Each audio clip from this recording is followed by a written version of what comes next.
ನಮಗೆ ಹಿಂದೆ ಏನಿದೆ ಈಗ ಏನಿದೆ ಮತ್ತು ನಮ್ಮ ಜಗತ್ತು ಹೇಗಿರಲು ಸಾಧ್ಯವಿದೆ ಎಂಬುದನ್ನು ತೋರಿಸುವ ಒಂದು ಅನನ್ಯವಾದ ಚೇತೋಹಾರಿ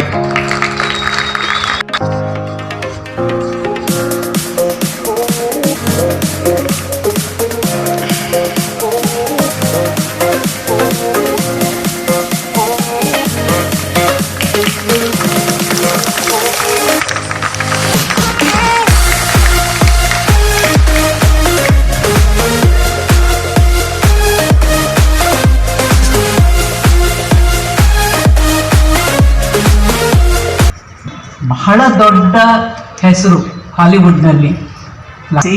ಬಹಳ ಆರಾಮಾಗಿ ಜೀವನ ಮಾಡ್ಬೋದು ನಾನು, ಆದರೆ ನನ್ನ ಬೇರು ರಂಗಭೂಮಿಲಿರೋದು ನಾನು ಅಲ್ಲಿಗೆ ವಾಪಸ್ ಬರಬೇಕು ಅಂತ ತುಡಿತಾ ಇದೆ ನೋಡಿ, ಅದು ಅವನಿಗೆ ಬಿಟ್ಟಿಲ್ಲ. ಅದು ನಮ್ಮೆಲ್ಲರಲ್ಲೂ ಇದೆ. ನಮ್ಮಲ್ಲೂ ಕೂಡ ದೊಡ್ಡ ದೊಡ್ಡ ಸಿನಿಮಾ ನಟರು, ನಸೀರುದ್ದೀನ್ ಶಾ, ಶಬಾನಾ ಆಜ್ಮಿ ಇಂಥವರೆಲ್ಲ ಚಲನಚಿತ್ರದಲ್ಲಿ ಬಹಳ ದೊಡ್ಡ ಹೆಸರುಗಳು. ಆದರೆ ಇವತ್ತಿಗೂ ಕೂಡ ಅವರಿಗೆ ತುಂಬ ಇಷ್ಟವಾದದ್ದು ರಂಗಭೂಮಿ. ಆಗಾಗ ನಸೀರುದ್ದೀನ್ ಶಾ ಅವರ ನಾಟಕಗಳು ಬೆಂಗಳೂರಿನಲ್ಲಿ ಕೂಡ ಪ್ರದರ್ಶನ ಕಾಣ್ತಾ ಇರುತ್ತವೆ. ಅವರ ಏಕ ವ್ಯಕ್ತಿ ನಾಟಕವನ್ನು ನೀವು ನೋಡಬೇಕು, ಅದ್ಭುತ ಅದು. ಅವರ ರಂಗಭೂಮಿಯ ಪ್ರೀತಿ ಇದೆಯಲ್ಲ, ಅದು ನಿಜಕ್ಕೂ ನಮಗೆಲ್ಲರಿಗೂ ಸ್ಫೂರ್ತಿ ಕೊಡುವಂಥದ್ದು. ಈ ವಿಲಿಯಂ ಡ್ಯಾಫೋದು ಸಂದೇಶ ಓದ್ತಾ ಇದ್ದಾಗ ನಮ್ಮ ಕಥೆಯನ್ನೇ ಹೇಳ್ತಾ ಇದ್ದೇನೆ, ನಾವು ಅಷ್ಟು ಬಹಳ ಸರಳವಾಗಿ ಹೇಳಿದ್ದಾನೆ.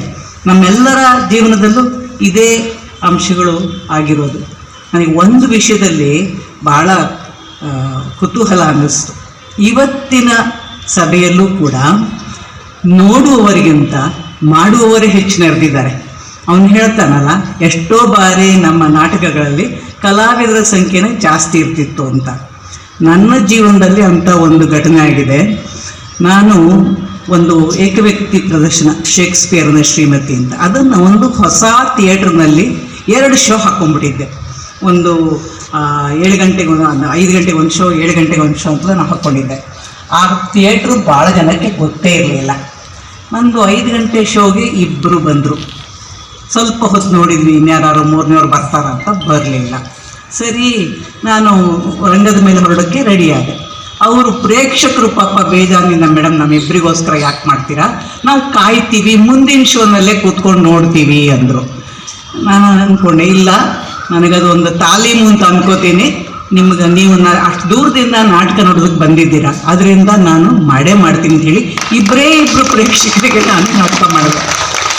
ಅಂದರೆ ಒಂದು ಬಹಳ ಅದ್ಭುತವಾದಂಥ ವಿಷಯ ಅಂದರೆ, ಅದು ನಾಟಕ ನೋಡ್ಕೊಂಡು ಹೋದವರು ನನ್ನ ಬಗ್ಗೆ, ಆ ನಾಟಕದ ಪ್ರದರ್ಶನದ ಬಗ್ಗೆ ಒಂದು ದೊಡ್ಡ ಲೇಖನನೇ ಬರೆದುಬಿಟ್ರು. ಅವರಿಗೆ ಅಷ್ಟರ ಮಟ್ಟಿಗೆ ಒಂದು ಮನಸ್ಸಿಗೆ ತಟ್ಟಿತ್ತು ಅದು. ಆ ನಾಟಕ ಮಾಡಿದ್ದು ನಾನು, ಮತ್ತು 2 ಪ್ರೇಕ್ಷಕರಿದ್ದರೂ ಕೂಡ ನಾಟಕನ ಕ್ಯಾನ್ಸಲ್ ಮಾಡದೇ ಇರ್ತಿತ್ತು. ನಾವು ರಂಗಭೂಮಿಯಲ್ಲಿರೋರು ಎಲ್ಲರೂ ಕೂಡ ಆ ಮನೋಭಾವ ಬೆಳೆಸ್ಕೊಳ್ಳೇಬೇಕಾಗತ್ತೆ. ಎಷ್ಟೋ ಬಾರಿ ಪ್ರದರ್ಶನಕ್ಕೆ ಕಾರಣಾಂತರಗಳಿಂದ ಸಾಕಷ್ಟು ಜನ ಬರೋದಿಲ್ಲ. ಹಾಗೆ ಬರೋದಿಲ್ಲ ಅಂತ ಅಂದ್ಕೊಂಡ್ಬಿಟ್ಟು ನಾವು ನಮ್ಮ ಅಭಿನಯವನ್ನು ಸ್ವಲ್ಪ ಕಡಿಮೆ ದರ್ಜೆನಲ್ಲಿ ಮಾಡೋಕ್ಕಾಗೋದಿಲ್ಲ. ಅಲ್ಲಿರುವ ಒಬ್ಬೊಬ್ಬ ಪ್ರೇಕ್ಷಕರು 100 ಜನ ಅಂತ ಅಂದ್ಕೊಂಡು ನಾವು ಒಂದು ತುಂಬಿದ ಸಭಾಂಗಣಕ್ಕೆ ಮಾಡ್ತಾ ಇದ್ದೀವಿ ಅನ್ನೋ ಥರನೇ ಮಾಡಬೇಕಾಗತ್ತೆ. ಅದು ರಂಗಭೂಮಿಯ ಒಂದು ವಿಶಿಷ್ಟವಾದಂಥ ಗುಣ. ಜೊತೆಗೆ ಆ ಡ್ಯಾಫೋ ಸಂದೇಶದಲ್ಲಿ ಹಿಡಿದಂತಹ ಕೆಲವು ಮಾತುಗಳಿದೆ ನೋಡಿ. ಈ ಡಿಜಿಟಲ್ ಯುಗ ನಾವಿರೋದು, ಈ ಡಿಜಿಟಲ್ ಎಲ್ಲ ಡಿಜಿಟಲ್ ಆಗಿಬಿಟ್ಟಿದೆ. ನಾವು ಸಾಮಾನು ತರೋದಕ್ಕೆ ಅಂಗಡಿಗೆ ಹೋಗೋದಿಲ್ಲ, ಅಥವಾ ಸ್ನೇಹಿತರನ್ನ ಮೀಟ್ ಮಾಡಿ ಮಾತಾಡೋದಿಲ್ಲ, ಎಲ್ಲ ನಮ್ಮ ಸ್ಮಾರ್ಟ್ಫೋನ್ಗಳಲ್ಲೇ ಮಾಡ್ತಾ ಇರ್ತೀವಿ. ಒಂದು ಜೊತೆಯಲ್ಲಿ ಸಿನಿಮಾಗೂ ಹೋಗೋದಿಲ್ಲ ಜನ. ಈಗ ಕೂತ್ಕೊಂಡ್ರಲ್ಲೇ ತಮ್ಮ ಕಂಪ್ಯೂಟರ್ನಲ್ಲೋ ಅಥವಾ ಸ್ಮಾರ್ಟ್ಫೋನ್ನಲ್ಲೋ ನೋಡ್ಕೊಳ್ತಾ ಇರ್ತಾರೆ. ಅಂದರೆ ಈ ಡಿಜಿಟಲ್ ಯುಗ ಬಂದು ಏನಾಗಿದೆ ಅಂದರೆ, ಮಾನವ ಸಂಬಂಧಗಳು ಸಂಪೂರ್ಣವಾಗಿ ಕಡಿದು ಹೋಗ್ತಾ ಇವೆ. ಒಂದೇ ಮನೆಯಲ್ಲಿ ಗಂಡ ಹೆಂಡತಿ ಮಕ್ಕಳು 3 ಜನ ಒಂದೊಂದು ದಿಕ್ಕಿಗೆ ತಿರ್ಕೊಂಡು ಅವರವರ ಸ್ಮಾರ್ಟ್ ಫೋನ್ನಲ್ಲಿ ಯಾರ ಕೈಲೋ ಏನೋ ನೋಡ್ತಿರ್ತಾರೆ, ಇಲ್ಲ ಯಾರ ಕೈಲೋ ಮಾತಾಡ್ತಾ ಇರ್ತಾರೆ. ಆ ರೀತಿ ಒಬ್ಬರಿಗೊಬ್ಬರಿಗಿರುವಂತಹ ಒಂದು ಸಂಬಂಧ ಇದೆಯಲ್ಲ, ಅದನ್ನ ಮತ್ತೆ ತಂದು ಕೊಡೋದು ರಂಗಭೂಮಿಗೆ ಮಾತ್ರ ಸಾಧ್ಯ.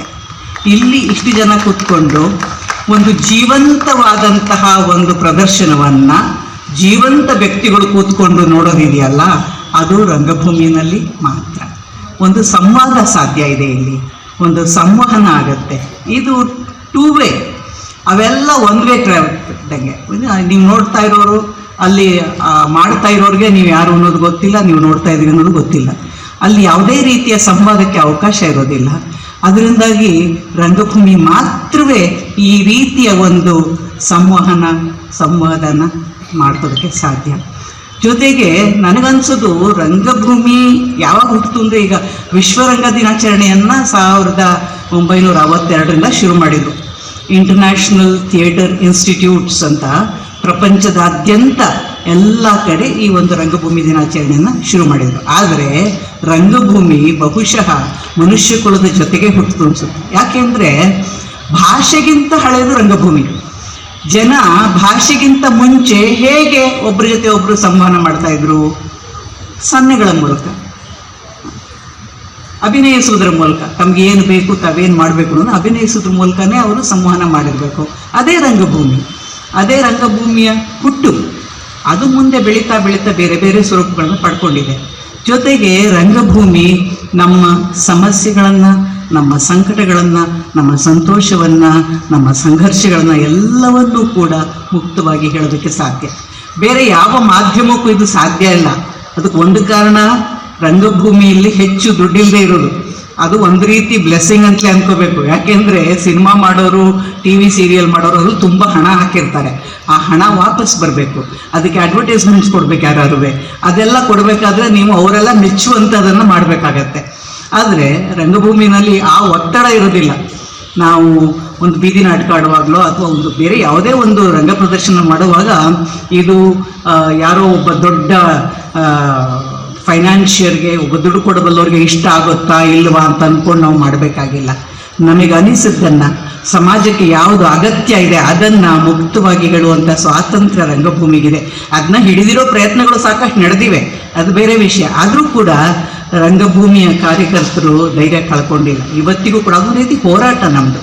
ನಾವು ರಂಗದ ಮೇಲೆ ನಿಂತು ಹೋರಾಟ ಮಾಡ್ತೀವಿ. ಅಲ್ಲಿ ಸೈನಿಕರೆಲ್ಲ ಬಂದೂಕ ಹಿಡಿದು ಹೋರಾಟ ಮಾಡಿದ್ರು, ನಾವು ಇಲ್ಲಿ ರಂಗಭೂಮಿಯ ಮೇಲೆ ನಮ್ಮ ಧ್ವನಿ, ನಮ್ಮ ದೇಹವನ್ನು ಬಳಸ್ಕೊಂಡು ಒಂದು ಹೋರಾಟವನ್ನು ನಡೆಸ್ತಾ ಇರ್ತೀವಿ.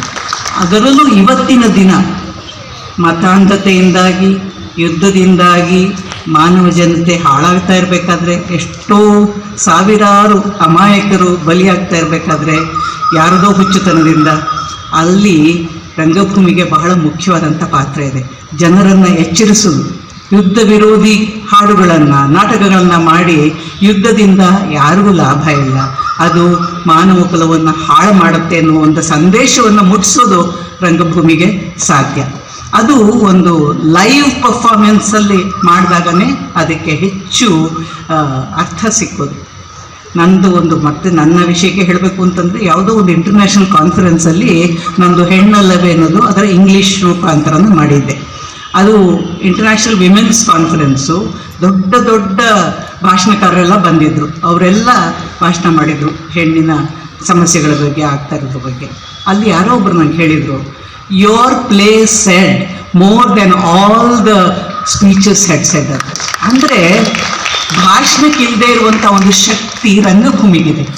ರಂಗಭೂಮಿ ಹೇಳೋದು ತಟ್ಟತ್ತೆ ಮನಸ್ಸಿಗೆ. ಅದಕ್ಕಾಗಿ ನಾವು ವರದಕ್ಷಿಣೆ ಸಾವಾದಾಗ ಆ ಸಾವು ನಡೆದ ಸ್ಥಳಕ್ಕೆ ಹೋಗಿ ಆ ಇಡೀ ಸಾವಿನ ಕತೆ, ಅದರ ಹಿನ್ನೆಲೆಯನ್ನು ಒಂದು ಬೀದಿ ನಾಟಕ ಮಾಡಿ ತೋರಿಸ್ತಾ ಇದ್ವಿ. ಆವಾಗ ಆ ಸುತ್ತಿನ ಜನರಿಗೆಲ್ಲ ಒಂದು ರೀತಿಯ ಎಚ್ಚರಿಕೆ ನೀಡಿದಂತಾಗ್ತಾ ಇತ್ತು. ತಮ್ಮ ಹತ್ತಿರದಲ್ಲೇ ನಡೆದಂಥ ಒಂದು ಈ ರೀತಿಯ ಒಂದು ವರದಕ್ಷಿಣೆ ಕೊಲೆ ಬಗ್ಗೆ ತಮಗೆ ಗೊತ್ತೇ ಆಗಿರಲ್ವಲ್ಲ ಅಂತ ಒಂದು. ಇನ್ನೊಂದು, ನಾವು ಇದರಲ್ಲಿ ಭಾಗಿಗಳಾಗಬಾರ್ದು, ನಮ್ಮ ಮನೆಯಲ್ಲಿ ಇಂಥದ್ದು ನಡಿಬಾರ್ದು ಅನ್ನೋದು ಎಲ್ಲೋ ಒಂದು ಎಚ್ಚರಿಕೆ ಗಂಟೆ ಅವರಿಗೆಲ್ಲ ತಲುಪುತ್ತೆ. ಇದನ್ನು ಮಾಡೋದು ರಂಗಭೂಮಿ ಮಾತ್ರ. ಈ ರೀತಿಯ ಅನೇಕ ಜ್ವಲಂತ ಸಮಸ್ಯೆಗಳನ್ನು ರಂಗಭೂಮಿ ಬಿಂಬಿಸ್ಬೋದು. ಅದಕ್ಕೆ ನಾವು ಯಾವ ದಾರಿಗೆ ಹೋಗಬೇಕು ಅಂತ ಡ್ಯಾಫೋ ಇದರಲ್ಲಿ ಹೇಳಿದ ಹಾಗೆ ನಾವು ಯಾರು, ನಾವೆಲ್ಲಿಂದ ಬಂದ್ವಿ, ನಾವು ಇವತ್ತೇನಾಗಿದ್ದೀವಿ, ನಾವು ಮುಂದೆ ಏನಾಗಬೇಕು, ಯಾವ ಕಡೆ ಹೋಗಬೇಕು, ಇದನ್ನೆಲ್ಲ ಮಾರ್ಗದರ್ಶನ ಮಾಡೋದಕ್ಕೆ ರಂಗಭೂಮಿಗೆ ಮಾತ್ರ ಸಾಧ್ಯ. ಇವತ್ತಿನ ದಿನ ಇಷ್ಟೊಂದು ಜನ ಕಾಲೇಜು ವಿದ್ಯಾರ್ಥಿಗಳು ಈ ರೀತಿ ಆಸಕ್ತಿಯಿಂದ ಇಲ್ಲಿ ಬಂದು ಮಾಡ್ತಾ ಇರೋದಕ್ಕೆ ಒಬ್ಬ ವ್ಯಕ್ತಿ ಕಾರಣ ಅಂತಂದರೆ ನಮ್ಮ ನಾಗರಾಜ ಮೂರ್ತಿಯವರು. ಕಾಲೇಜು ರಂಗಭೂಮಿಯಲ್ಲಿ ನಾನು ಕೂಡ ಒಬ್ಬ ಕಾಲೇಜು ಅಧ್ಯಾಪಕಿಯಾಗಿ ನಮ್ಮ ಕಾಲೇಜಿನ ತಂಡವನ್ನು ಇದೇ ಜಾಗಕ್ಕೆ ಪ್ರತಿ ವರ್ಷ ಕರ್ಕೊಂಡು ಬರ್ತಾ ಇದ್ದೆ.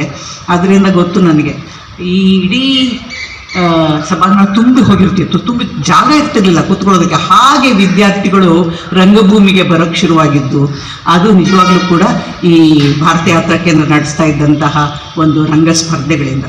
ದಕ್ಷ ಅಕಾಡೆಮಿಯ ಹುಡುಗಿಯರು ಇಲ್ಲಿ ಕಂಸಾಳೆ ನೃತ್ಯ ಮಾಡ್ತಾ ಇದ್ದಾಗಂತೂ ನನಗೆ ನಿಜಕ್ಕೂ ಕೂಡ ಎಂಥ ರೋಮಾಂಚನ ಆಗಬೇಕು.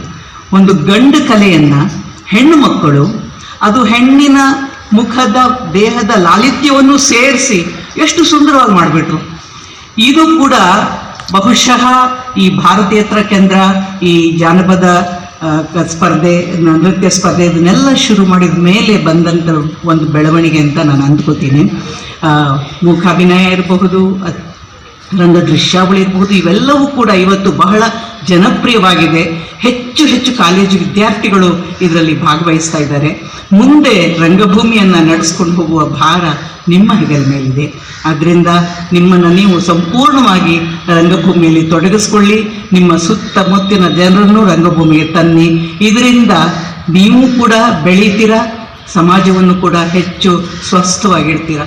ಇಷ್ಟು ಹೇಳಿ ಇವತ್ತಿನ ಉದ್ಘಾಟನಾ ಸಮಾರಂಭಕ್ಕೆ ನನ್ನನ್ನು ಅತಿಥಿಯಾಗಿ ಕರೆದಂತಹ ನಾಟಕ ಅಕಾಡೆಮಿಯ ನಾಗರಾಜ ಮೂರ್ತಿಯವರು, ರಾಜೇಂದ್ರಶ್ರೀಯವರು, ಎಲ್ಲ ಸದಸ್ಯರನ್ನು ಹಾಗೂ ನೆರೆದಿರುವ ನಿಮ್ಮೆಲ್ಲರನ್ನು ನಮಿಸ್ತಾ ನನ್ನ ಮಾತು ಮುಗಿಸ್ತೇನೆ.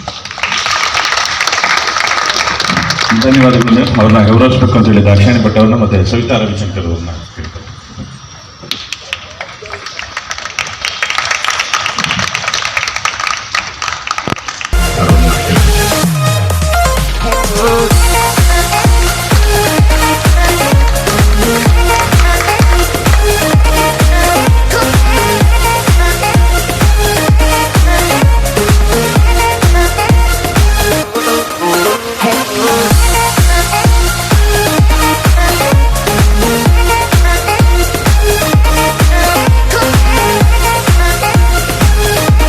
ಇರ್ತಕ್ಕಂಥ ಪ್ರೊಫೆಸರ್ ಲಕ್ಷ್ಮೀ ಸರ್ಕಾರ ಅವರಿಗೆ ಹಾಗೂ ಶ್ರೀ ಗಿಳಿಯ ಬಿ ಸುರೇಶ್ ಅವರು, ಅಕಾಡೆಮಿ ಅಧ್ಯಕ್ಷರಾದ ನಾಗರಮೂರ್ತಿ ರವಿಸಿರಿಯವರ ಜಗ ಮತ್ತು ನಮ್ಮ ರಿಜಿಸ್ಟ್ರಾರ್ ಮೇಡಮ್ ಹಾಗೂ ವೇದಿಕೆಯ ಮುಂಭಾಗದಲ್ಲಿರ್ತಕ್ಕಂಥ ಎಲ್ಲ ನನ್ನ ರಂಗಭೂಮಿಯ ಗೆಳೆಯರೇ ಹಾಗೂ ರಂಗಭೂಮಿಗೆ ಪರಿಚಿತರಾಗಿ ತುಂಬ ಆಸಕ್ತಿಯಿಂದ ನಿಮ್ಮ ಕಾರ್ಯಕ್ರಮಗಳನ್ನ ನೀಡಲಿಕ್ಕೆ ಬಂದಿರತಕ್ಕಂಥ ವಿದ್ಯಾರ್ಥಿ ಬಳಗದವರು, ಎಲ್ಲರಿಗೂ ವಿಶ್ವ ರಂಗಭೂಮಿ ದಿನಾಚರಣೆ ಹಾರ್ದಿಕ ಶುಭಾಶಯಗಳನ್ನು ನಾನು ಈ ಸಂದರ್ಭದಲ್ಲಿ ತಮಗೆ ತಿಳಿಸ್ತಾ ಇದ್ದೇನೆ.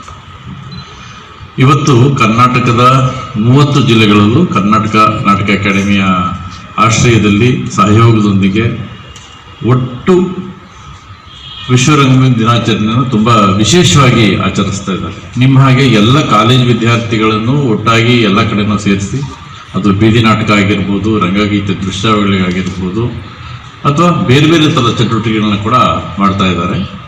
ಹಾಗೆ ಎಲ್ಲ ರಂಗಭೂಮಿಗೆ ಸಂಬಂಧಪಟ್ಟಂಥ ಗೆಳೆಯರೆಲ್ಲರೂ ಅವರವರದೇ ಆದ ಒಂದೊಂದು ಪ್ರದೇಶಗಳಲ್ಲಿ ಅವರವರ ಒಂದು ಸಮೂಹದಲ್ಲಿ ಈ ಥರದ ಕೆಲಸಗಳನ್ನು ಕರ್ನಾಟಕದಾದ್ಯಂತ ಅಂತ ನಾವಂತೀವಿ, ಆದರೆ ಇಡೀ ವಿಶ್ವದಲ್ಲಿ ಇವತ್ತು ನಡೀತಾ ಇರುವಂಥದ್ದು.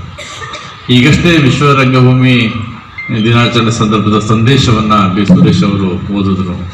ತುಂಬ ಅರ್ಥಪೂರ್ಣವಾದಂಥ ಸಂದೇಶ. ಪ್ರತಿ ವರ್ಷ ಈ ಥರದ ಸಂದೇಶಗಳು ಬಂದಾಗಲೂ ಅದು ಯಾವುದೋ ದೇಶದಲ್ಲಿ ಯಾವುದೋ ಒಂದು ಜಾಗದಲ್ಲಿ ಕೂತು ಒಬ್ಬ ವ್ಯಕ್ತಿ ಮಾತಾಡ್ತಾ ಇದ್ದಾರೆ ಅಂತ ಅನ್ಸೋದೇ ಇಲ್ಲ.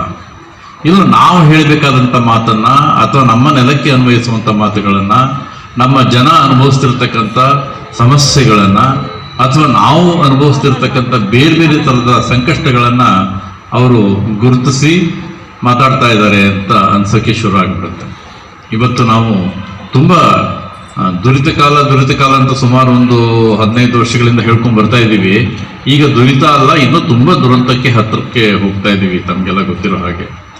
ಅದು ನಮ್ಮ ವಿಶ್ವದಲ್ಲೇ ಆಗ್ತಿರ್ತಕ್ಕಂಥ ಒಂದು ದೊಡ್ಡ ಪಲ್ಲಟ ಯುದ್ಧ ಅನ್ನೋದು ಕಾಡ್ತಾ ಇರುವಂಥ ಸಂದರ್ಭದಲ್ಲಿ ಯಾವ ಥರದ ಸ್ಥಿರತೆಯನ್ನು ಇಟ್ಕೊಂಡು ನಾವು ಇಲ್ಲಿ ಮುಂದಿನ ಭವಿಷ್ಯವನ್ನು ಕಟ್ಟಬೇಕು ಅಂತ ಆಲೋಚನೆ ಮಾಡುವಾಗ ಈ ವಿಶ್ವರಂಗಭೂಮಿ ದಿನಾಚರಣೆಯ ಸಂದೇಶವನ್ನು ನಾವು ಸ್ವಲ್ಪ ಗಮನಿಸಿದ್ರೆ ನಿನ್ನೆ ಏನಾಗ್ತಾ ಇತ್ತು, ಇವತ್ತು ಏನಾಗಿದೆ, ನಾಳೆ ಏನಾಗುತ್ತೆ ಅನ್ನೋದ್ರ ಬಗ್ಗೆ ನಾವೆಲ್ಲರೂ ತುಂಬ ತೀವ್ರವಾಗಿ ಯೋಚಿಸಬೇಕಾಗತ್ತೆ. ಮುಖ್ಯವಾಗಿ ರಂಗಭೂಮಿಯವರೇ ಈ ಥರದ ಒಂದು ವಿಷಯಗಳಿಗೆ ತಲೆ ಕೊಟ್ಟು ಕೆಲಸ ಮಾಡುವಂಥದ್ದು, ಅದು ಬೀದಿ ನಾಟಕ ಮಾಡುವಂಥದ್ದಾಗಿರ್ಬೋದು ಅಥವಾ ರಂಗದ ಮೇಲೆ ಮಾಡುವಂಥ ನಾಟಕಗಳಾಗಿರ್ಬೋದು, ಸಾಂದರ್ಭಿಕವಾದಂಥ ಸಮಕಾಲೀನ ವಿಷಯಗಳನ್ನ ಇಟ್ಟುಕೊಂಡು ಚರ್ಚೆ ಮಾಡುವಂಥ ಕೆಲಸವನ್ನ ರಂಗಭೂಮಿನೇ ಸದಾಕಾಲಕ್ಕೂ ಮಾಡ್ತಾ ಬರ್ತಾ ಇರೋದು. ಯಾಕಂದ್ರೆ ರಂಗಭೂಮಿ ಅನ್ನೋ ಒಂದು ಪ್ರತಿಭಟನೆ ಅಸ್ತ್ರವನ್ನಾಗಿ ಕೂಡ ನಾವು ಆಲೋಚನೆ ಮಾಡ್ತಾ ಹೋಗ್ತೀವಿ. ಇಲ್ಲಿ ಏನೇ ಒಂದು ಅನ್ಯಾಯ ನಡೆದ್ರು ಅದರ ವಿರುದ್ಧ ನಮ್ಮ ರಂಗಾಭಿವ್ಯಕ್ತಿ ಮೂಲಕ ಪ್ರತಿಭಟಿಸುವಂಥ ಒಂದು ಅಭ್ಯಾಸ, ಅದು ಅಭ್ಯಾಸ ಅನ್ನೋದಕ್ಕಿಂತ ಹೆಚ್ಚಾಗಿ ಒಂದು ಚಳುವಳಿಯನ್ನ ತಗೊಂಡು ಹೋಗುವ ಒಂದು ಮಾದರಿ ನಮ್ಮ ನಡುವೆ ಇರುವಂಥದ್ದು. ಹಾಗಾಗಿ ಕರ್ನಾಟಕದ ಸಂದರ್ಭದಲ್ಲಂತೂ ಈ ಥರದ ಚಳುವಳಿಗಳಿಗೆ ರಂಗಭೂಮಿ ಬಹಳ ಹೆಸರುವಾಸಿಯಾಗಿ ಕೆಲಸ ಮಾಡ್ತಾ ಬರ್ತಾ ಇದೆ ಅನ್ನುವಂಥದ್ದು. ಅದರಲ್ಲಿ ವೇದಿಕೆ ಮೇಲೆಯವರಿಗೆಲ್ಲರೂ ಅದರಲ್ಲಿ ಭಾಗಿಯಾಗಿದ್ದಾರೆ, ಹಾಗೆ ನಮ್ಮ ಗೆಳೆಯರು ಕೂಡ ಭಾಗಿಯಾಗಿದ್ದಾರೆ. ವಿದ್ಯಾರ್ಥಿಗಳಾಗಿ ನಿಮ್ಮ ಜವಾಬ್ದಾರಿ ತುಂಬ ಜಾಸ್ತಿ ಇದೆ. ಮುಂದಿನ ದಿನಗಳಲ್ಲಿ ನಾವು ಏನನ್ನ ಮಾಡಲಿಕ್ಕೆ ಬಂದಿದ್ದೀವಿ, ಈ ರಂಗಭೂಮಿ ಮೂಲಕ ನಾನು ಏನು ಮಾಡ್ಲಿಕ್ಕೆ ಸಾಧ್ಯ ಆಗತ್ತೆ ಅನ್ನೋದನ್ನ ಹಿರಿಯರ ಜೊತೆ ಮಾತಾಡಿ, ಚರ್ಚೆ ಮಾಡಿ, ಸಂವಾದಗಳನ್ನ ಮಾಡಿ, ನಿಮ್ಮ ಹಂತದಲ್ಲೇನೆ ರಂಗಭೂಮಿಗೆ ಸಂಬಂಧಪಟ್ಟಂತ ವಿಚಾರಗಳನ್ನ ತಿಳಿತಾ ಹೋದ್ರೆ ನಾಳೆ ನೀವು ತುಂಬಾ ಗಟ್ಟಿಯಾಗಿ ರಂಗಭೂಮಿಯಲ್ಲಿ ನಿಲ್ತೀರಿ, ಹೊಸ ಹೊಸ ಚಟುವಟಿಕೆಗಳಿಗೆ ತೊಡಗಿಕೊಳ್ತೀರಿ. ಹೊಸ ಹೊಸ ರಂಗತಂಡಗಳು, ನಿರ್ದೇಶಕರು, ನಾಟಕದ ಬರವಣಿಗೆ ಇರ್ಬೋದು ಅಥವಾ ನೇಪಥ್ಯದಲ್ಲಿ ಕೆಲಸ ಮಾಡುವಂತಾಗಿರ್ಬೋದು, ಒಂದು ಸಮಗ್ರವಾದ ರಂಗಭೂಮಿಯನ್ನು ಕಟ್ಟೋದಕ್ಕೆ ಸಾಧ್ಯ ಆಗತ್ತೆ ಅಂತ. ಈ ಕಾರ್ಯಕ್ರಮದ ನಂತರ ಇದೇ ವೇದಿಕೆಯಲ್ಲಿ ಬೀದಿ ನಾಟಕದ ಒಂದು ಪ್ರದರ್ಶನ ಆಗ್ತಾ ಇದೆ. ಅದು ಒಂದು ರೀತಿ ಸ್ಪರ್ಧೆನೂ ಆಗಿರ್ಬೋದು, ಪ್ರದರ್ಶನ ಆಗಿರ್ಬೋದು. ಡಾಕ್ಟರ್ ವಿಜಯ ಅಂತ ತಾವೆಲ್ಲ ಕೇಳಿರ್ತೀರಿ ಅಥವಾ ನೋಡಿರ್ತೀರಿ, ಎರಡೂ ಸಾಧ್ಯತೆಗಳಿರ್ತವೆ. ಯಾಕಂದರೆ ಕರ್ನಾಟಕದ ಸಂದರ್ಭದಲ್ಲಿ ಒಂದು ಹೋರಾಟದ ಸಾಕ್ಷಿ ಪ್ರಜ್ಞೆಯಾಗಿ ಡಾಕ್ಟರ್ ವಿಜಯಮ್ಮ ಅವರು ನಮ್ಮೆಲ್ಲರಿಗೂ ಮಾರ್ಗದರ್ಶಕರಾಗಿ ಕೆಲಸ ಮಾಡ್ತಾ ಇರುವಂಥವ್ರು. ಕರ್ನಾಟಕದಲ್ಲಿ ಬೀದಿ ನಾಟಕಕ್ಕೆ ಒಂದು ಮಹತ್ವದ ಸ್ಥಾನವನ್ನ ತಂದುಕೊಟ್ಟವರು. ಮೊದಲ ಬಾರಿಗೆ ಬೀದಿ ನಾಟಕ ಬರೆದಂಥವ್ರು, ಹೇಗಿರುತ್ತೆ ಬೀದಿ ನಾಟಕ ಅನ್ನೋದ್ರ ಬಗ್ಗೆ ಒಂದು ಕಲ್ಪನೆಯನ್ನ ನಮ್ಮ ಮುಂದೆ ಇಟ್ಟಂಥವ್ರು. ಅವರ ಹೆಸರಲ್ಲಿ ಒಂದು ಅವ್ರಿಗೆ ಗೌರವಾರ್ಥ, ಅವರು ಮಾಡಿದಂಥ ಸಾಧನೆಯನ್ನ ಅವ್ರು ಯಾವುದೇ ರೀತಿ ಪ್ರಶಸ್ತಿ ಎಲ್ಲ ಸ್ವೀಕರಿಸೋಕ್ಕೆ ಹೋಗುವಂಥ ವ್ಯಕ್ತಿತ್ವ ಅಲ್ಲ. ನನಗೆ ಅವೆಲ್ಲ ಬೇಡ ಅಂತ ದೂರ ಉಳ್ಕೊಳ್ಳೋರು. ಅವರು ಈ ಥರದ ಒಂದು ಚಟುವಟಿಕೆ ಆಗೋದಕ್ಕೆ ಕಾರಣ ಆಗಿ ಇವತ್ತು ಇಲ್ಲಿ ಪ್ರಶಸ್ತಿ, ಇಲ್ಲಿ ಏನು ಬೀದಿ ನಾಟಕದ ಉತ್ಸವ ನಡೆಯುತ್ತೆ ಅಥವಾ ಒಂದು ಸ್ಪರ್ಧೆ ಆಗುತ್ತೆ, ಅದಕ್ಕೆ ಪ್ರಶಸ್ತಿಗಳನ್ನ ಪ್ರಾಯೋಜಿಸಿ ಪ್ರೋತ್ಸಾಹವನ್ನ ನೀಡ್ತಾ ಇದ್ದಾರೆ ಈ ಸಂದರ್ಭದಲ್ಲಿ. ಸೊ ಹಾಗಾಗಿ ಅವ್ರಿಗೂ ಕೂಡ ಈ ಸಂದರ್ಭದಲ್ಲಿ ನಾವು ಧನ್ಯವಾದಗಳನ್ನು ಅರ್ಪಿಸ್ತಾ, ಇವತ್ತು ಅನಿರೀಕ್ಷಿತವಾಗಿ ಅವಕಾಶವನ್ನು ಕೊಟ್ಟಂತ ಅಕಾಡೆಮಿಯ ಎಲ್ಲ ಪದಾಧಿಕಾರಿಗಳಿಗೆ ಹಾಗೂ ಅಧ್ಯಕ್ಷಕರಿಗೆ ಮತ್ತು ವೇದಿಕೆಯ ಎಲ್ಲ ಗೆಳೆಯರಿಗೂ ಒಂದ್ಸಿ ನನ್ನ ಮಾತು ಮುಗಿಸ್ತೀನಿ. ನಮಸ್ಕಾರ. ಧನ್ಯವಾದಗಳು ಶಶಿ ಸಾವರು. ಅದನ್ನು ಗೌರವಿಸಬೇಕು ಅಂತೇಳಿ ಮಾಯಾಪುರ ಮಿಶ್ರ ಹಾಗೂ ಪ್ರಸನ್ನ ಅವರನ್ನ ಕೇಳ್ಕೊತೇನೆ.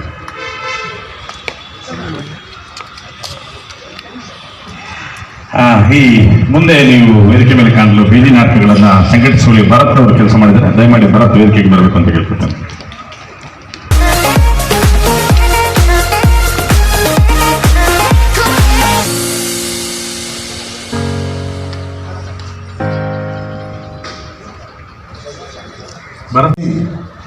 ಅಂತರ ಕಾಲೇಜು ವಿದ್ಯಾರ್ಥಿಗಳ ಬೀದಿ ನಾಟಕ ಸ್ಪರ್ಧಾತ್ಮಕ ಉತ್ಸವವನ್ನು ಆಯೋಜಿಸ್ತಾ ಇದ್ದೀವಿ.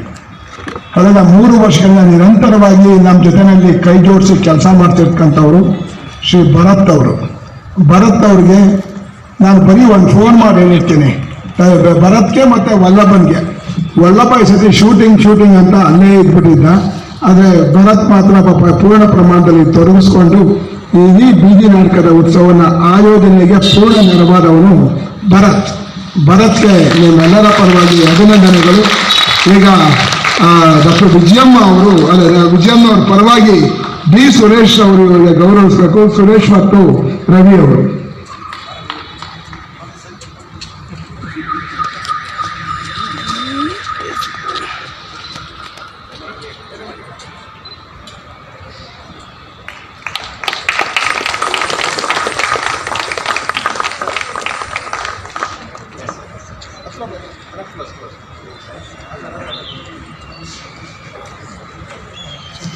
ಧನ್ಯವಾದಗಳು ಎಲ್ಲರಿಗೂ. ವೇದಿಕೆಯ ಕೊನೆಯ ಘಟ್ಟ ಅಧ್ಯಕ್ಷೀಯ ನುಡಿಗಳಿಗಾಗಿ ಡಾಕ್ಟರ್ ಕೆ ವಿ ನಾಗರಾಜ ಮೂರ್ತಿ ಅವರು. ಇದರ ನಂತರ ಬೀದಿ ನಾಟಕದ ಉತ್ಸವ, ರಂಗಗೀತ ದೃಶ್ಯಾವಳಿ, ರಂಗಗೀತೆಯ ಎಲ್ಲ ಕಾರ್ಯಕ್ರಮಗಳಿದೆ. ಇದೀಗ ವೇದಿಕೆಯ ಕೊನೆಯ ಘಟ್ಟ ಅಧ್ಯಕ್ಷೀಯ ನುಡಿಗಳು. ಸರ್,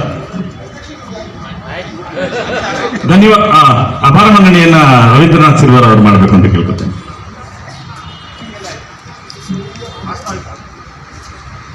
ಕಾರ್ಯಕ್ರಮ ಅಲ್ಪ ವಿರಾಮ ಕೊಡ್ತಾ ಇದ್ದೀವಿ, ಪೂರ್ಣ ವಿರಾಮ ಅಲ್ಲ. ಯಾಕಂದ್ರೆ ಕಾರ್ಯಕ್ರಮಗಳ ಇನ್ನು ಮುಂದುವರಿತಾ ಇದೆ. ಹಾಗಾಗಿ ವೇದಿಕೆ ಮೇಲಿರುವಂತಹ ಎಲ್ಲ ಗಣ್ಯರುಗಳಿಗೂ ನಾನು ಈ ವಿಶ್ವರಂಗಭೂಮಿ ದಿನಾಚರಣೆಯ ಸಂದರ್ಭದಲ್ಲಿ ಕಾರ್ಯಕ್ರಮ ನಡೆಸಿಕೊಟ್ಟಂತಹ ಎಲ್ಲರಿಗೂ ವಂದನೆಗಳನ್ನು ಸಲ್ಲಿಸ್ತಾ ಇದ್ದೀನಿ. ಧನ್ಯವಾದಗಳು ಸರ್.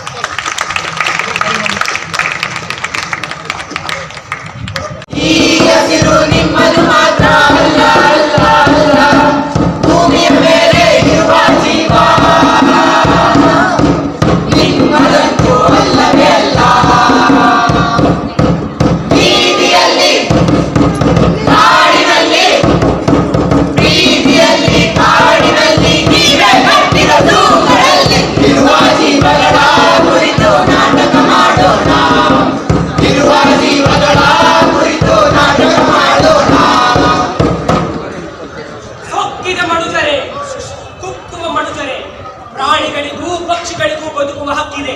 ಮರೆಯದಿರಿ ಮೂರ್ಖ ಮನುಷ್ಯರೇ. ಮರೆಯದಿರಿ ಮರೆಯದಿರಿ ಮರೆಯದಿರಿ ಅಣ್ಣ, ಮರೆಯದಿರಿ ಅಕ್ಕ, ಮರೆಯದಿರಿ. ಜೀವನ ಮಾಡುವ ಹಕ್ಕು, ಜೀವಿಸುವ ಹಕ್ಕು, ಬದುಕು ಉಸಿರಾಡುವ ಹಕ್ಕು ಪ್ರಾಣಿಗಳಿಗೂ ಇದೆ, ಪಕ್ಷಿಗಳಿಗೂ ಇದೆ. ಮರೆಯದಿರಿ ಮೂರ್ಖರೇ, ಮರೆಯದಿರಿ.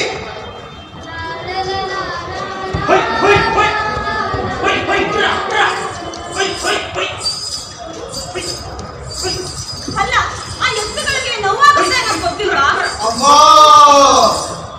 ಆ ಪ್ರಕರಣವನ್ನ ಕೇಳಿಸ್ಕೊಳ್ಳಿ. ಅಲ್ಲ, ಅವುಗಳಿಂದ ದುಡ್ಸ್ಕೊಳ್ಳೋದು ಅಲ್ಲದೆ ಅವುಗಳಿಗೆ ಹೊಡೆದು ಬಡ್ದು ನೋವು ಮಾಡೋದಕ್ಕೆ ಇಲ್ಲಂತದೆ ಹೇಳ್ಬೇಡ ನೀನು. ಅದು ನೋವಾಗ್ತಿದ್ಯೋ ಇಲ್ವೋ ನಿನಗೆ ಗೊತ್ತು. ಹೆಂಗೆ ಹೇಳ್ತಿದ್ಯಾ? ಅಂಬ ಅಂದ್ರ ಎಲ್ಲ ಹಸುಗಳು ಎಲ್ಲ ಎತ್ತುಗಳು ಹೇಳ್ತವೆ. ಏ ಮೂರ್ಖ, ಅದು ನೋವಾಗಿದೆಯೋ ನೀವು ಅಂತ ತಿಳ್ಕೊಳ್ಳೋದು ಹೆಂಗೆ ಅಂದ್ರೆ ನೋಡು, ಅವ್ರ ಕಣ್ಣು ನೋಡು. ಹೌದು, ಅದಕ್ಕೂ ನೋವಾಗ್ತಿದೆ, ಅದರ ಅಳಲು ನೀರು ಬರ್ತಿದೆ, ಅದರ ಭಾವನೆ ನಮಗೆ ಅರ್ಥ ಆಗ್ತಿದೆ.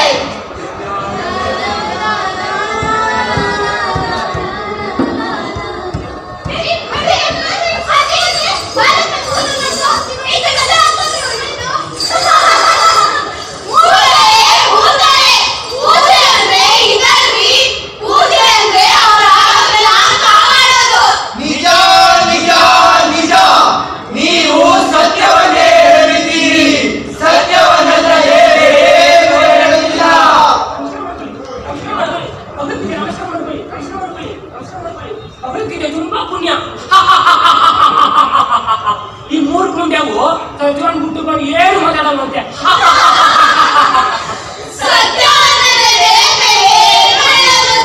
ಈ ಸತ್ಯನ ಕೇಳಿ ಕೇಳಿ ಕೇಳಿ ಸೋತೋಗಿದ್ವಿ, ಸೋತೋಗಿದ್ವಿ.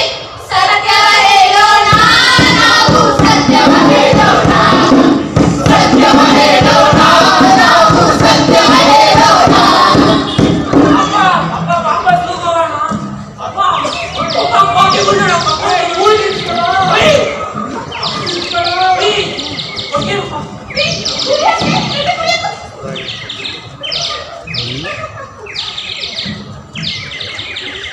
ಅಮ್ಮ, ನನಗೆ ಯಾಕೋ ಡೌಟು.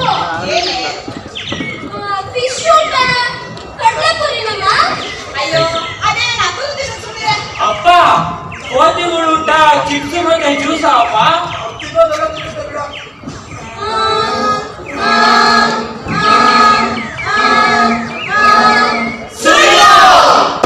ನಾವು ಊಟ ಕಡಲೆಪುರಿ ಅಲ್ಲ, ಹಾಕ್ಬೇಡಿ ಪ್ಲೀಸ್. ನಾವು ಚಿಪ್ಸ್ ತಿನ್ನಲ್ಲ, ಕೊಡ್ಬೇಡಿ ಪ್ಲೀಸ್.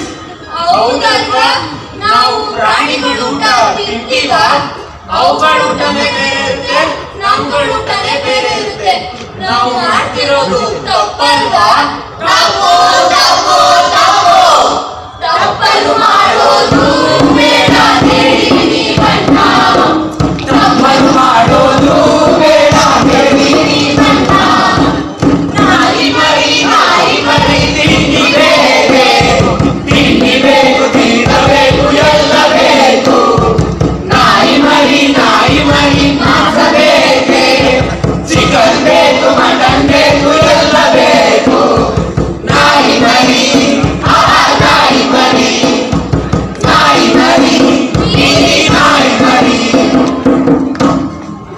ನಾವು ನಾಯಿಗಳು, ಬೀದಿ ನಾಯಿಗಳನ್ನ ನೀವು ಆಹಾರ ಕೊಟ್ಟಿರೋದು ಪರವಾಗಿಲ್ಲ, ನಿಮ್ಮ ರಸ್ತೆನ ಸಾಕಾಯ್ತೀವಿ. ನಮ್ ರಸ್ತೆನ ಅದೇನ್ ಕಾಪಾಡ್ತೀರಾ ಏನೋ ಗೊತ್ತಿಲ್ಲ, ಹುಚ್ಚಿ ಕಕ್ಕಸ್ ಮಾಡ್ಬಿಟ್ಟು ರಸ್ತೆನೆಲ್ಲ ಹಾಳು ಮಾಡ್ತೀರಾ. ಆ BBMP ಅವರು ನಿಮ್ ಇಟ್ಕೊಂಡು ಹೋಗ್ರಿ ಅಂದ್ರೆ ಇಟ್ಕೊಂಡು ಹೋಗೋದು ಇಲ್ಲ, ನಿಮ್ನೆಲ್ಲ ಕಲ್ಕಲ್ಲ ನೋಡಿ ಸಾಯಿಸ್ಬೇಕು.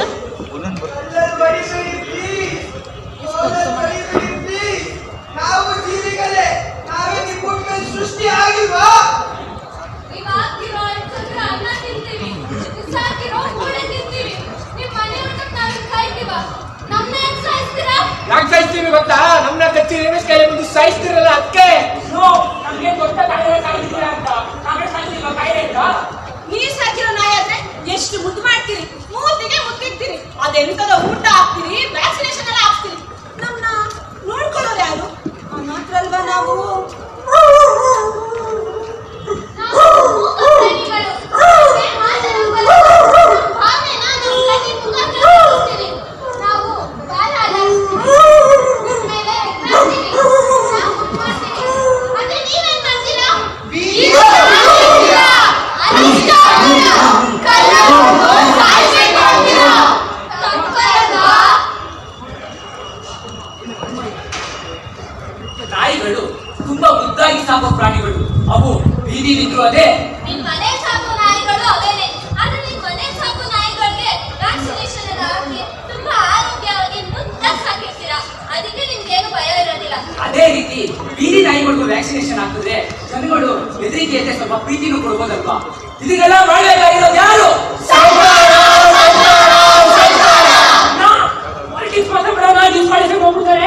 ಇವಾಗ ಮಾತಾಡಿ ಹೋಗ. ಪ್ರಾಣಿಗಳು, ಪಕ್ಷಿಗಳಿಗೂ ಎಲ್ಲ ಜೀವ ಸಂಕುಲಕ್ಕೂ ತಂದೆ ಆದಂತ ಬದುಕುವಂತ ಹಕ್ಕಿರುತ್ತೆ. ಹೌದು, ಆದ್ರೆ ಈ ಮನುಷ್ಯ ಏನ್ ಮಾಡ್ಬಿಡ್ತಾನೆ ಅಂದ್ರೆ ಎಲ್ಲಾ ಪ್ರಾಣಿಗಳು ತನ್ನಿಷ್ಟಾಗೆ ಬದುಕಬೇಕು ಅಂತ ಆಸೆ ಪಡ್ತಾನೆ. ಅವನ ಧಾರ್ಮಿಕ ಕಾರ್ಯಗಳಿಗೂ ಪ್ರಾಣಿಗಳು ಬೇಕು, ಅವ್ರ ಮನೋರಂಜನೆಗೆ ಸಂತೋಷ ಪಡಿಸೋದಕ್ಕೂ ಪ್ರಾಣಿಗಳು ಬೇಕು, ನಿಮ್ಮ ಕಾರ್ಟೂನ್ಗಳಲ್ಲೂ ಪ್ರಾಣಿಗಳೇ ಇರ್ಬೇಕು. ಕೊನೆಗೆ ತಿಂದು ತೇಗೋದಕ್ಕೂ ನೀವು ಪ್ರಾಣಿಗಳೇ ಬೇಕು. ಇಷ್ಟೆಲ್ಲದಕ್ಕೂ ಪ್ರಾಣಿಗಳು ಬೇಕು ಅಂದ್ಮೇಲೆ ಕಡೆ ಪಕ್ಷ ಸ್ವಲ್ಪ ಪ್ರೀತಿನೂ ಅದು ಕೊಡ್ಬೋದಲ್ವಾ? ಎಲ್ಲ ಜೀವಿಗಳು ಭೂಮಿಯ ವರದಾನಿಗಳು, ಎಲ್ಲ ಜೀವಿಗಳು ಭೂಮಿಯ ವರದಾನಿಗಳು. ಇನ್ ಕೆಲವರು ಇರ್ತಾರೆ, ನಾಯಿನ ಕಟ್ಟಾಕ್ತಾರೆ, ಬಿಚ್ತಾರೆ, ಬಿಚ್ಚಿದಾಗ ಮಾತ್ರ ಮುದ್ದಾಡ್ತಾರೆ. ಮತ್ತೆ ಕಟ್ಟಾಕ್ತಾರೆ. ಅಲ್ಲ ಕಣ್ರಿ, ಆ ಪ್ರಾಣಿಗಳ ಭಾವನೆನೂ ನಾವು ಅರ್ಥ ಮಾಡ್ಕೋಬೇಕಲ್ವಾ? ಪ್ರಾಣಿಗೆ ಸ್ವಾತಂತ್ರ್ಯ ಇರಲಿ, ಪಕ್ಷಿಗೆ ಸ್ವಾತಂತ್ರ್ಯ. ಪ್ರಾಣಿಗೆ ಸ್ವಾತಂತ್ರ್ಯ ಇರಲಿ, ಪಕ್ಷಿಗೆ ಸ್ವಾತಂತ್ರ್ಯ. ಹುಳ ಹುಪ್ಪಟೆ ಇರಲಿ ಸ್ವಾತಂತ್ರ್ಯ. ಕಸಿಯಬೇಡಿ ಅವುಗಳ ಸ್ವಾತಂತ್ರ್ಯ, ಕಸಿಯಬೇಡಿ ಅವುಗಳ ಸ್ವಾತಂತ್ರ್ಯ. ಆರ್ಟಿಕಲ್ 48A ಪ್ರಕಾರ ನೀವೇನಾದರೂ ಪ್ರಾಣಿ ಪಕ್ಷಿಗೆ ಹಿಂಸೆ ನೀಡಿದರೆ ನಿಮ್ಮ ಮೇಲೆ ಕ್ರಮ ಕೈಗೊಳ್ಳಲಾಗುವುದು. ಆರ್ಟಿಕಲ್ 51A ಬ್ರಾಕೆಟ್ ಅಲ್ಲಿ G ಇದರ ಪ್ರಕಾರ ಭಾರತೀಯ ಪ್ರತಿಯೊಬ್ಬ ನಾಗರಿಕನು ನಮ್ಮ ನೆಲದ ಭೌಗೋಳಿಕ ಸಂಪತ್ತು, ನದಿ ಸರೋವರಗಳು, ಪ್ರಾಣಿ ಪಕ್ಷಿಗಳನ್ನು ಕಾಪಾಡಲೇಬೇಕು. 1972ರ ವನ್ಯಜೀವಿ ಸಂರಕ್ಷಣೆ ಕಾಯ್ದೆ ಜಾರಿಯಾಗಿದೆ ನೆನಪಿಡಿ. ಭಾರತದ ಗಣ ಸರ್ಕಾರ ಪಾರ್ಲಿಮೆಂಟ್ನಲ್ಲಿ ಅನುಮೋದನೆ ಪಡೆದು ಈ ಕಾನೂನನ್ನು ರೂಪಿಸಿದೆ. ಈ ಕಾನೂನಿನ ಪ್ರಕಾರ ಯಾವುದೇ ಪ್ರಾಣಿ, ಪಕ್ಷಿ ಅಥವಾ ಜೀವ ಸಂಕುಲಕ್ಕೆ ತೊಂದರೆ ಆದರೆ ಶಿಸ್ತು ಕ್ರಮ ಕೈಗೊಳ್ಳಬಹುದು. ಆರ್ಟಿಕಲ್ 1960ರ ಕಾಯ್ದೆಯ ಪ್ರಕಾರ ನಾವು ಪ್ರಾಣಿ ಪಕ್ಷಿಗಳೇ ಹಿಂಸೆ ಕೊಡುವಂತಿಲ್ಲ, ತೊಂದರೆ ಕೊಡುವಂತಿಲ್ಲ, ಅವುಗಳ ಸ್ವಾತಂತ್ರ್ಯವನ್ನು ಕಸಿಯುವಂತಿಲ್ಲ.